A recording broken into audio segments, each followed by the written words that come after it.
You know, I've attended the shopping center forum, the retail forum, all the big retail events over the last couple of years.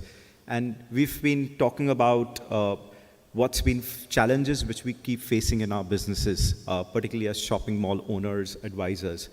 And there have been various challenges which we've overcome over the years. I remember the first set of time when we were discussing and the debate on the panel always when there used to be shopping mall owners or representatives of shopping mall owners and retailers used to be high CAM charges, non-transparency of revenue shares accumulation.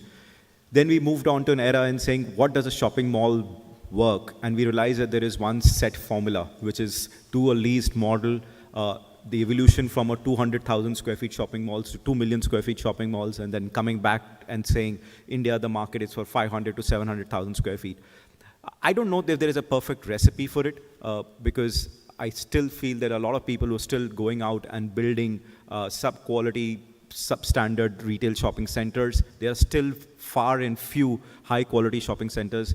There are still very few lease models. But we thought, instead of debating about the same thing, let us look at and actually try and do some crystal grazing and see what's the actual thing which we should be worried about and we should be incorporating about retail spaces. I really enjoyed Karthik's presentation because a lot of things which we want to talk about actually got reaffirmed from Karthik's presentation. It comes great from a consulting company which works with a lot of retailers.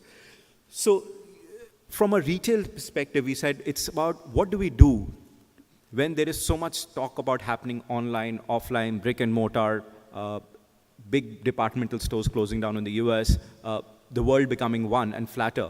What's the likely thing which we should do to survive? So these are not recipes for perfect success, but these are some trends which we thought some of these can be incorporated or we can see how we can imbibe in our future of our shopping centers.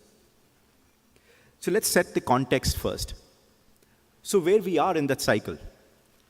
If you look at standalone big boxes, talk about departmental stores, big supermarkets, hypermarkets, it evolved in the US in the 1930s, in China in the 1980s, and in India 1990s.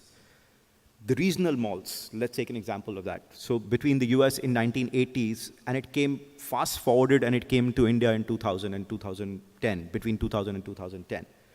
E-commerce started just probably all of us have been just party to it and just seen it, witnessed it as well, very closely. And it's just started in the 1990s in the US. And really it started with the .com and when the World Wide Web became a real penetrated story. And it came in a very short span of within 10 years in India. So if you look at the life cycle which India has been following, the first set of retail, organized retail, it took 80 years to come. In China, it took 30 years to come. And in India, it took 20 years to come. But so you can anticipate that the pace is not going to be the same. Till now, we've had a history to go back to. We always had a reference points to go back to. And we could always go and talk about it. We could go and talk about and saying, oh, this happened in the US, this is likely to happen in India. China imitated the same. We kept following and picked up and modified it for the Indian market. But is the pace going to outpace it? Yes. We are not going to have reference points anymore. In 3 or 5 years, we'll be probably more advanced and we'll be much more forward-looking than we were at the past looking. So we would not have reference points to look at organized markets to tell us what we can adopt and modify and make it for the Indian market as well. Right. So what we want to highlight over here is that until date, we've been pretty much lucky enough to have those precedences in places and follow those examples. But going forward with the pace of change coming into play, probably we'll have to tread our own path of evolution.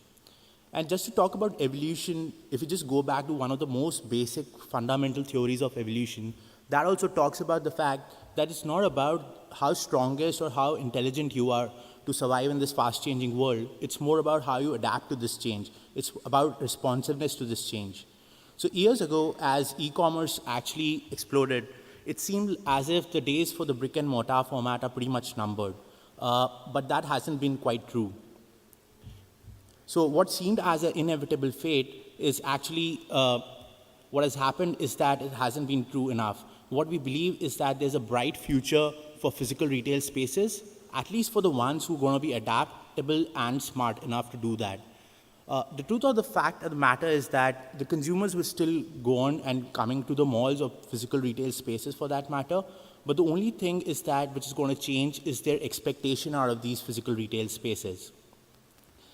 And going forward, so what we are basically trying to highlight over here is that what are the three critical broad trends that we foresee that if imbibed are likely to make the physical retail spaces more future-proof.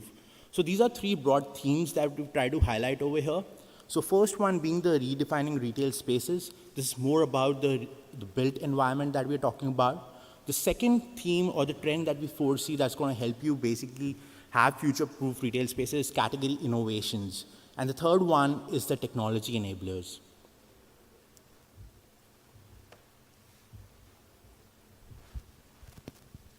You know, when you talk about space, we're ultimately building buildings. We're building great assets. We're building buildings not for today. We're building for 20, 30, 40, 50 years. Probably in India for eternity, because I've not seen a redevelopment or a building breaking down and a new building coming up. So let's take a perspective for 50 years. Are we building these buildings for 50 years to stand the test of time when the world is changing so fast? We talked about, Arthik talked about a kid who's typically shopped in 5 minutes in a physical store on a tablet. He did not actually go through the racks as well. He did not go to the trial room as well. So we're talking about these buildings, will they be relevant and well? Because all of us know that even if you build a mall today, the average break-even of a mall is about 9 years or 10 years. So are they even going to be relevant for those 9 years? So it's also about talking about these buildings and how when you create these spaces which can actually redefine retail.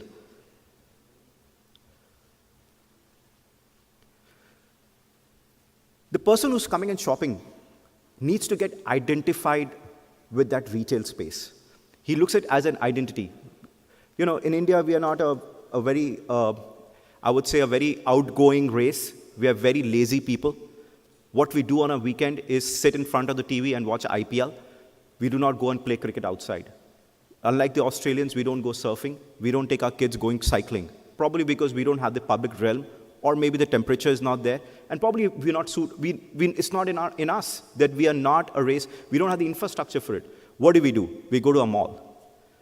So are we creating that mall as a space where people identify with it, wherein it is a brand and an identity and saying that my mall, which I go and frequent to, is this X mall in my neighborhood or in that city?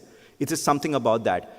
You know, you walk into a space today in any mall blindly. I'm being very categorical on that. We all know there'll be a Zara store right either in the front or at the end of the mall. We all know the hypermarket will be at the low ground floor. We all know that there'll be a Starbucks somewhere in the middle of the ground floor, somewhere on the right-hand side or on the left-hand side. They're becoming very predictable. It's the same set of 300 retailers who are occupying that brick and mortar space, and they're selling the same merchandise.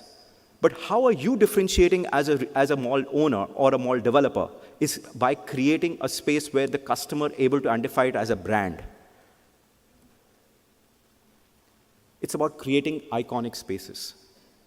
The most photographed building in New York, and I'm sure a lot of people in this room have gone to, but who have not gone to and have also know about it, is not any skyscraper.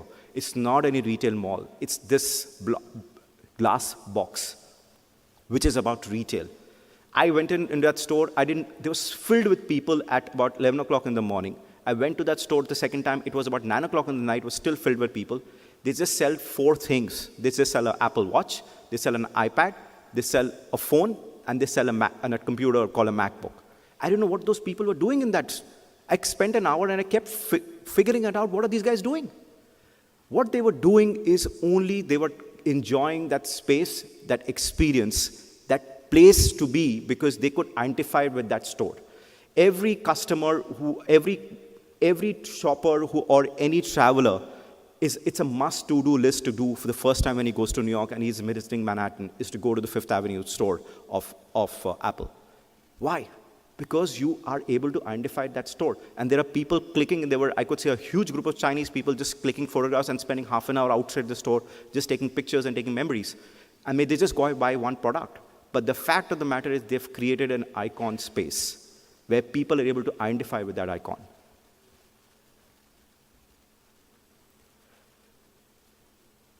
Secondly, what about we build shopping centers, we build malls, we build retail spaces. Whom are we building for? We're building for the consumer. Have you been able to connect and identify, and you find that in India, there are about 600, 650 malls, out of which probably 200 are somewhere doing fine, 50 are probably doing great, and they would be in saying the top 50, and actually all of us, if we put our names, we will be struggle to put that top 50 malls names as well, and we'll probably put in some names which we'll say, oh yes, can come in, can improve with the others. But have we done our research before putting up a retail mall structure? Have we done and understood who is the person who's going to come in? Most of the malls get designed by the fact what the retailer wants it. What's the retailer dictating it? It's not about that. It's about who is going to come in there and shop. It's about, are you creating a demand at are you creating a supply where there is demand? There are places and locations where you are able to create retail spaces where the supply is there, but the demand is not going to come in because the residential is going to take another 5 or 10 years to occupy. How are they going to come in? That's a big thing. We're talking about Uber taking over and need for parking spaces getting reduced, but how the ultimately consumers going to come in as well. So we did some fact finding, and we discovered that if the 20 most Instagram places of 2016 were all global hotspots of tourist destinations, but there was one anomaly in that. That anomaly was Siam Paragon Mall. So out of 20 hotspots Instagram places in the world, 19 are monuments or some kind of public places, and one is a shopping mall. A city which is called Bangkok, which is characterized and most famous for its traffic jams, has this mall which has got the most Instagram place. The reason is they have been able to seamlessly build a connectivity and an experience for customers to come into that mall in an easy environment. So there's a SkyTrain which is right coming in there. There is taxis available right across the doorstep. I remember, I don't know the name of the company, but the local Uber company has a pod and a desk right outside every gate. So you don't have to pre-book your Uber. You just go out, ask him, he'll get you an Uber. You ask him for a tuk-tuk, he'll get you a tuk-tuk. It's just about connectivity. It's about creating the experience. But what will this get you is get you the footfalls. So our first challenge is obviously get the footfalls. But once you've got the footfalls, is what you need is after that is really how do you create that experience for the customer to retain and shop there. That's where basically our third and defining trend for the redefining places comes in. It's about offering an enriched experience. So we all know that time is becoming a more precious commodity than money. So places need to be destination in their own right. They need to offer an experience beyond the pure retailing to compete with our precious time, basically. And if you have to give an example on this one, so it's more about the offering an enriched experience. What could be a best example than Mall of America? I know it's one of the probably most talked about shopping mall globally, but why not? I mean, to spend even 10 minutes in each of its 520 plus stores, you require at least 86 hours of time. It attracts annually around 40 million consumers, which is almost 7 times the population of state of Minnesota where it's actually located. So, and how it's able to do that, with its 5.6 million square feet sprawl, it has all the unique experiences that it can probably offer to a consumer. Not only a person who's originating from a local neighboring surroundings, but even to a tourist as well. It has an indoor theme park, it has a aquarium, it has a usual entertainment avenues such as cinema halls, and it also has a chapel as well. So it's more about offering an enriched experience, the way you can probably enhance the stay of the consumer. Do you know there are 5,000 weddings which took place in the Mall of America last year? So retail is all about community spaces. How can you engage the customer to keep coming back to you for anything when everything which they want? So it could be about a chapel, it could be about a play school inside incorporated into the mall. So you get a play school or a creche as well where the mother can leave and spend 4 hours in there. So it's all about getting the customers back.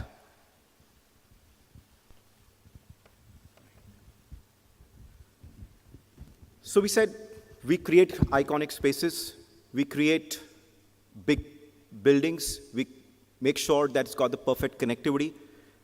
We make sure that the customer has enough experience. Now let's talk a little bit about the software of that part, which is really when you've created the big retail box, but who comes and occupies it? Every big mall in this country will have a Zara, will have an H&M, will have a Big Bazaar or a Spar or a Aditya Birla Mode, will have a cinema by a PVR or a Cinepolis. But there's something different which you need to do to ensure that there is something which is the customer comes back for it, because it's something new for him every day. So we realized that there is, what is it about India? India is a lot about entrepreneurship. India is a lot about homegrown businesses, mom and pop businesses, but are they getting represented? And we said there is an innovation which you can actually do. I know some of us are doing it, but it can be done in an organized way. Is the pop-up. There are 40 companies today who are actually working on the office side, which including the global giants like WeWorks, who are working towards creating an ecosystem for the startup entrepreneur. So whether it's a technology guy who's trying to build up a business or somebody or the other, but there are 40 companies out there who's trying to go out and build office spaces for these startups. But in retail, we don't have. We still are chasing the same set of retailers who really want to come and take the space. So the pop-up space is a phenomena which is catching up. It was there in, there's one example which I'll share at the end, in the next slide, but wherein you actually create incubation spaces for retailers. And this can work in two ways. One, it can be given to new homegrown retailers who come and sell their merchandise, and if the idea works and the mall believes that it's confident about, can be given permanent space later. They may not have the capital, but if the mall creates a fund where they can actually fund some of these retailers, they can actually become great selling ideas as well. We've seen brands come out from our back doors or the backyards as well and becoming great brands. And you look at a brand like Chumbak for that matter. It's come out from there. You look at the food brands as well. They have come back, and today, if you look at it, it's who's actually leading the F&B chain mania is really the single entrepreneurs. It's the single chefs who've come out of their folds and are building these great restaurants. It is not about chains. The chains somehow don't work. So we create these pop-ups for these kind of trades. Secondly, there are international brands or bigger brands who may want to enter in, who may be skeptical about entering a market. What you do is you create this pop-up space. It could be, say, 15, 20,000 square feet, which is a permanent pop-up space. And these brands can come and do short-term exhibitions of retail. We did this with a mall in Calcutta, and I know Sanjeev is right there sitting at the back. And actually, the confidence with the retailer got after doing that pop-up for 2 or 3 months that he decided to do not one store, but 3 stores for his 3 different brands. Because the first thing is you come and then explore, understand that market, what merchandise sells, then actually come and actually then, when you're confident, we understand what the market is, then we go out and actually give you permanent spaces as well. There's a full-fledged retail destination which has been created in London. It's called the Box Park in Shoreditch. It's been created out of containers, and it is retrofitted and remodified as and when the retailers come and go. So it does have the global retailers. It does not have the global retailers, but it has a lot of mom and pop-up stores as well in doing it.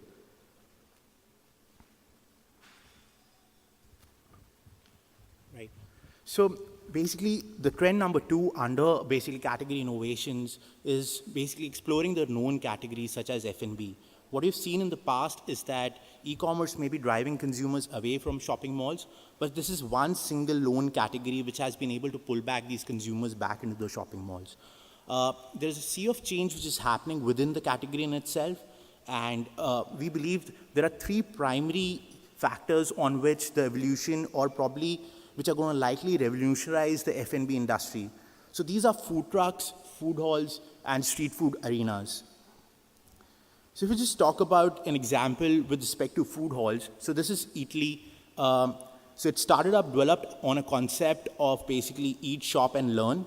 It started up from a dilapidated factory on the outskirts of Turin in Italy. And it was basically a small marketplace for small traders with ingredient-themed restaurants. Now this same concept is actually replicated across 3 different continents. and it's emerging as like a super anchor in terms of F&B. One of the second examples to look at is basically food trucks. This is also an emerging trend that we have seen in mature markets like Delhi as well. There are certain locations which are now coming up as food truck locations. This could possibly be the new food court for the shopping malls as well. They're almost like pop-up stores for the restaurant business. So they come in, they set up, they have a low cost, and they constantly bring in the change along with themselves. So if you're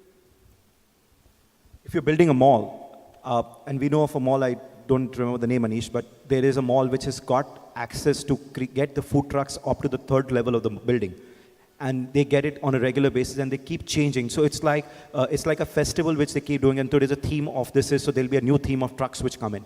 And they go up into the mall, next to the food court, next to the cinema, and they are right there. So really what you're doing is you're actually refreshing your food court on a regular basis and something new. So if you do up a calendar of events, the customer keeps coming back for the fresh food, because otherwise the food courts are becoming regular state places wherein saying, I don't have anything to eat, or I have a movie to catch, or I've just finished shopping and I want something quick to grab, and I go back to the same pizza place or the burger place or the thali place and pick up in 15-20 minutes, spend 200 and 250 rupees and walk out. So I've always spoken to mall owners, and they looked at food court as a convenience or an amenity to be given. But this is not an amenity. You're actually creating an opportunity for customers to keep coming back to your malls.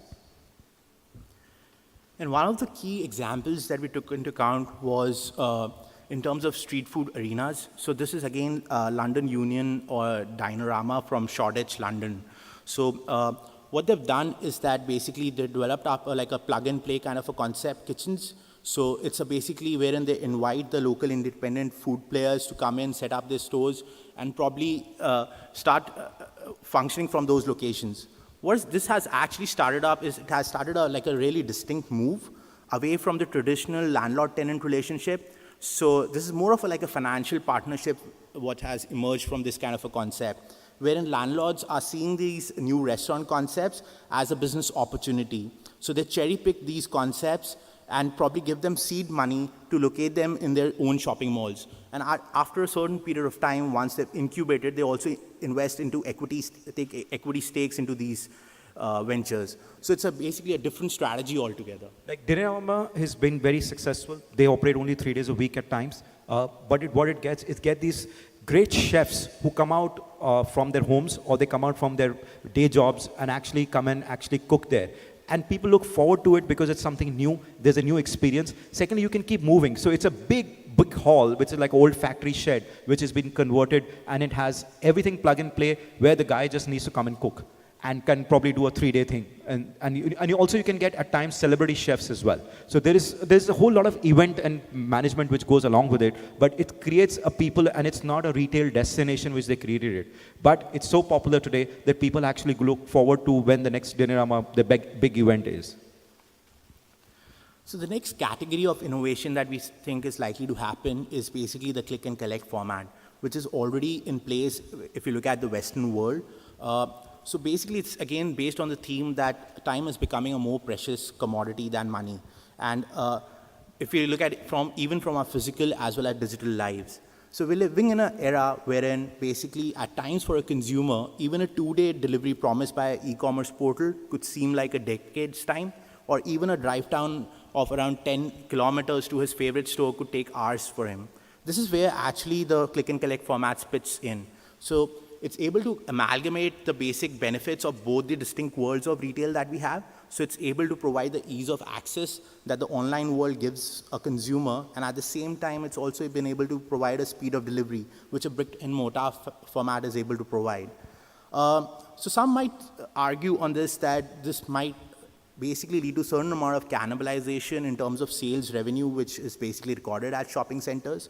But there's a recent study which is done by ICSE in 2016, and this was around the Christmas time that they evaluated what was the usage of click and collect format.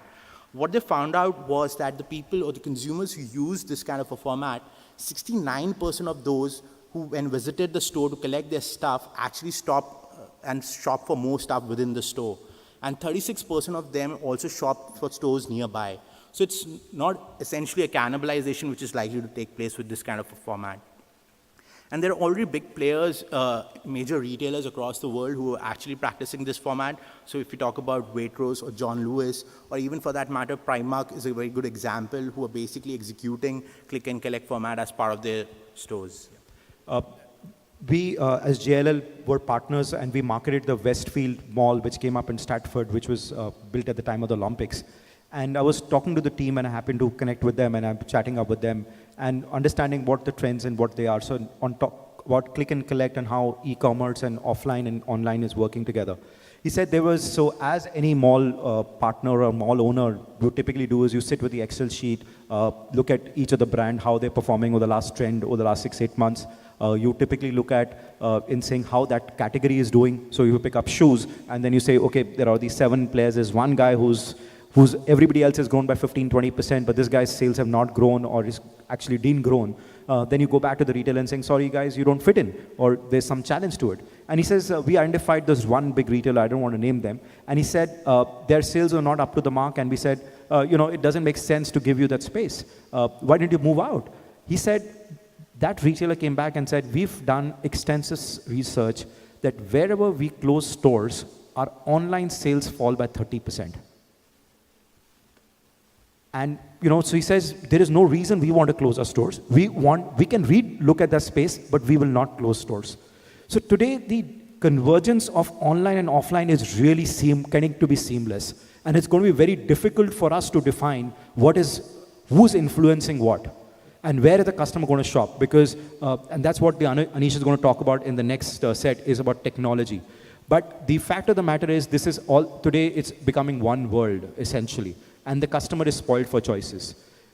As mall owners, it means a lot of time when we had over the years had talked about leases have to be inter-state leases, have to be revenue shares.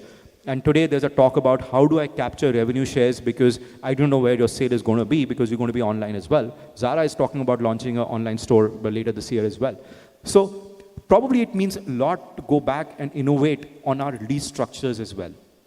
And today as JLL, we are looking to work with a lot of mall developers and actually saying, how do we innovate our lease structures to ensure there is fair amount of return on capital for the mall owner, but the retailer is also not burdened. But today is because if the mall owner is not going to get compensated, he's not going to build malls. And that's what has happened in post-2007 is really we have short supply of retail space is the only reason because the return on equity for mall owners was very low. And that situation was, at that time, it was mall owner versus retailer, retailer versus mall owner. But today the situation is worse for both of them because retailers do not have enough space to expand to.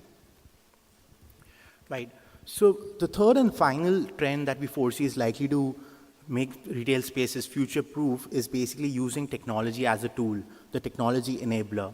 So we all basically agree to the fact that technology has actually revolutionized the way we do retailing or basically it's practiced on ground. And even today, as you're speaking here, there's probably a kid somewhere in a basement or in a garage who's actually probably had no sleep, might be on his 15th cup of coffee, and envisioning a future we cannot imagine at all. And that future is going to hit us in 3 years' time, and things are going to change again. So it's important to use technology as an enabler, key enabler, in terms of driving this change. And one of the first factors to do that is basically embracing a smart consumer. And that's where basically collecting and providing efficient information to the consumer. So, which could be in the form of creating kiosks, which would provide, display personalized contents, or probably give you coupons in terms of preferences of the consumer himself, or even could be like in terms of a cloud-based POS system wherein there's no traditional standard cash counter wherein you can probably have those checks cleared out anywhere in the store as the consumer moves around. So it's basically about embracing that smart consumer in.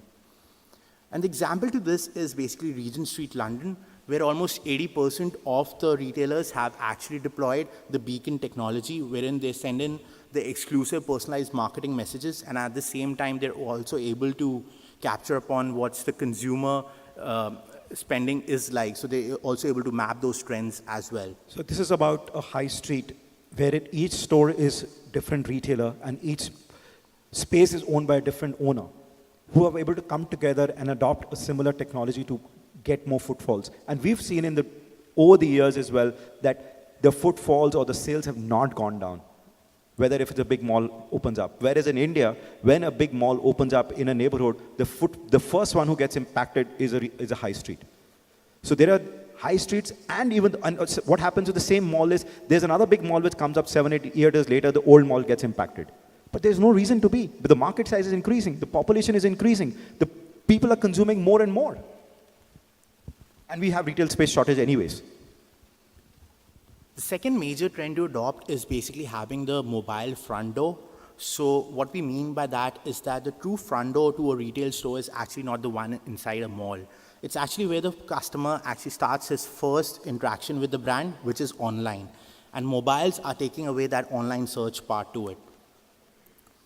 So, and the most important, and that's the fact arises that the most important real estate space today, or probably in the future, might not be the ones inside the store, might be the square inches on the personal screens.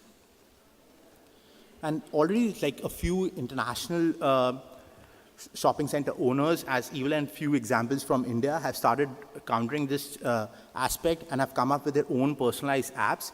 So these are apps which are not just restricted to, say, providing your tenant information or probably in terms of the floor plans and all those things, but they also help you assist in a lot more other things, starting from right from the entry into the mall, which could be in terms of a QR code-based access to the parking lot, giving you information in terms of your spending habits, and a lot more other things as well. The third thing that we think in terms of technology could be done is about rethinking the purpose of retail space. So essentially, if you talk about the consumer experience actually starts from an online perspective itself. And today when a consumer goes to a shop, essentially his primary influence in terms of decision making to buy a stuff is not dependent upon the sales stores associate or the staff which is there. It's actually the ratings and the reviews which are online. So it's about connecting that perspective and being able to influence the consumer from a very early stage in itself. Now this might seem that this would involve a lot of fancy gizmos to be adopted up, but what we picked up as example is a very basic one. So this is Nordstrom essentially. So what they do is, as part of the usual merchandising display, they also highlight the top items which are on Pinterest from their store itself. So imagine if Katrina Kaif is your brand ambassador of your store, and you put the merchandise in saying, this was worn by Katrina at this occasion or in this award. Automatically, there is a lot more interest which you can draw from there. So it's just about subtly reaching out and reinforcing to the customer in telling them in terms of what's hot at this moment of time. We could talk about, we've not seen that the experience there from a customer perspective is there so much in the stores today. There are brands who are trying to re-innovate it, but I think the online and offline have to start working together, particularly start using social media as a medium much more effectively than just about disseminating information. So the last trend, and we thought, is that being responsible. That is, being responsible to the society, being responsible to our consumers is going to be the one bigger trend as well.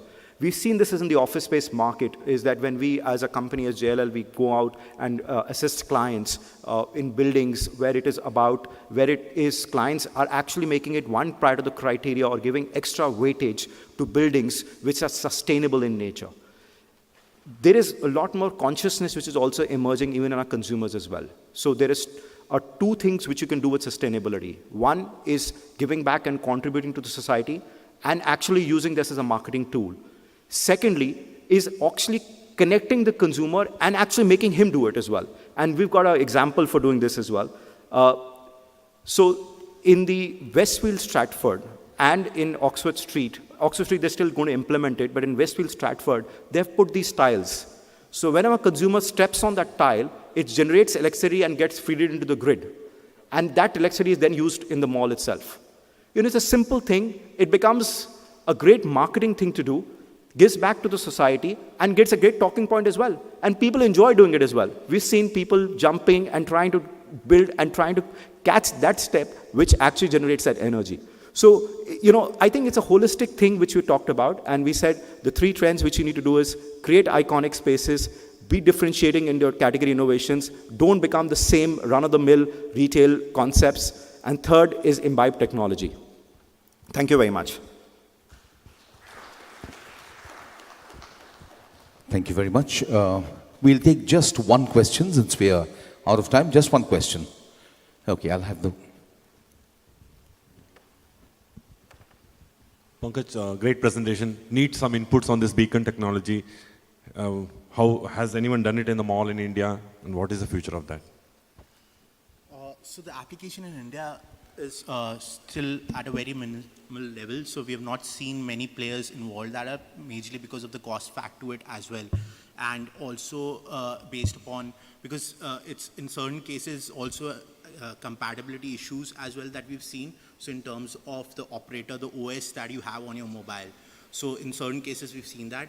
But what we've seen is there are already like suppliers for this kind of a technology which has come up in India, because what you've seen is that in the residential market and the home automation is actually based upon the similar technology itself. So it's just about taking that step further. So it's not definitely gone into the mall, into the retail stores, particularly if you look at a given mall. But we know definitely of malls, and there are cases, and I'm happy to run you through those, wherein the mall has adopted not beacon technology, but a similar technology to start doing profiling of the customers. In fact, there is agencies today who are able to give you a much more detailed profiling of your customers and identify customers who are regular on basis of beacon which can be installed in the mall itself. And typically also predict that this customer is likely to go into which part of the section of the mall also. So there have been malls who are doing it, but I don't think seamlessly between a mall and the retailer has been done. What is the conversion in Regent Street for the retailers who are using this technology? I don't, because see, this is still a very recent phenomenon in India. I think that data is still not available in terms of how much successful it is. But yes, internationally, when we talk to the retailers and we talk to our UK team, and then they gave us that they're able to drive customers, and particularly regular customers are more enticed to shop because it's a more consuming economy, for example. So the customer, so if you look at Regent Street and is got a lot of offices on both the sides at the back of the building. So when you are actually able to give that customer to come and reason to come in back and shop, he's more enticed to come in there. So frequency becomes higher. Thank you. Ladies and gentlemen, let's put our hands together for Mr. Pankaj Ranjan and Mr. Anish Puri for that very, very thought-provoking presentation.